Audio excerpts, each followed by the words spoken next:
konketan ipintzen du dutxatu bitarte. Mezilan, lotarako orduan. Ez du inoiz amatatzen, mezuren baten zaina horretik. Baten bat sartzen denean, asaldatu egiten naiz. Hemenena delakoan, jarrain amorratu soinua entzutean, astoratu egin naizela onartu begaragatik. Udan, loetza jota, alda maldaka jakitzen nintzen, gau erdian, inoiz edo behin, botilari heldu eta zurrut egiten nuen muturrerik. Kamisoi utzean eta tximat airean, lanaturnen edo leherremik fin haietan bezala. Alkoholak inarrozi egiten ninduen. Neure baitan erakitako gordelekua biguntxeraino.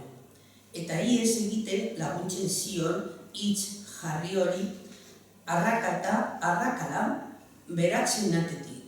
Sormena omen deritxo horri, defensarik gabe geratzen zarenea, azalden duzun etorriari.